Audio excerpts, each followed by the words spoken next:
Nicholas Masiko is feeding Uganda's dairy market. His 60 herd of Frisian cattle eat crops like potato vine fodder and hay, which he says are highly nutritious to ensure increased milk production. He uses his 70 acres of land in Western Uganda to grow the feed, but this is costly.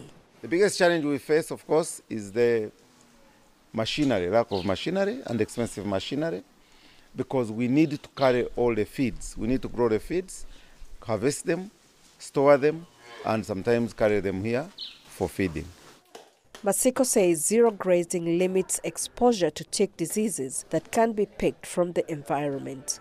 His animals are sprayed every 3 months to keep them healthy, unlike those that graze freely, which are sprayed every 3 weeks. The production of milk at this farm has gone up from 5 litres from when the cows were allowed to graze freely to about 20 litres per cow since the zero grazing system was introduced in 2012. But many farmers are not breaking even due to the low prices being offered by the milk processors.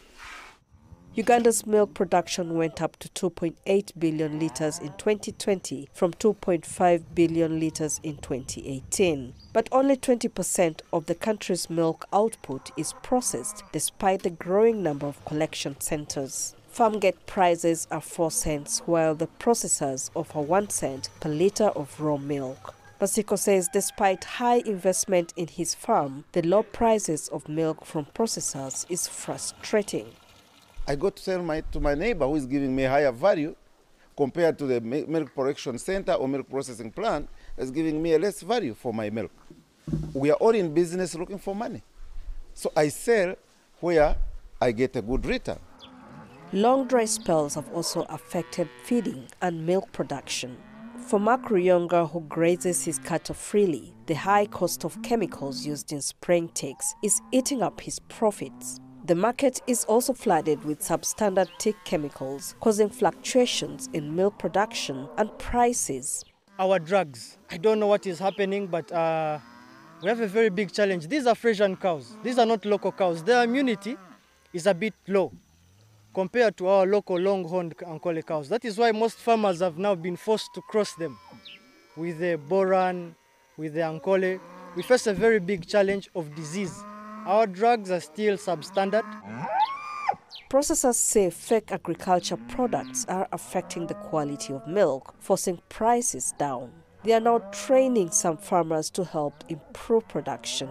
Dairy farmer Ruyonga says forming cooperatives will give them a stronger bargaining power, improve quality and increase volumes of milk.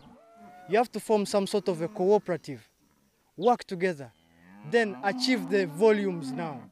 Because, for example, for you to have ghee and satisfy the market of ghee, first you have to look for the critical mass. Because, for example, the Middle East, those are huge markets you can't satisfy. The government says it's supporting selected dairy farmers with equipment to improve and scale up production. So farmers like Masiko hope to milk out products like ghee, yogurt and cheese once support from the government reaches them. Isabel Nakiria, CGTN, Western Uganda.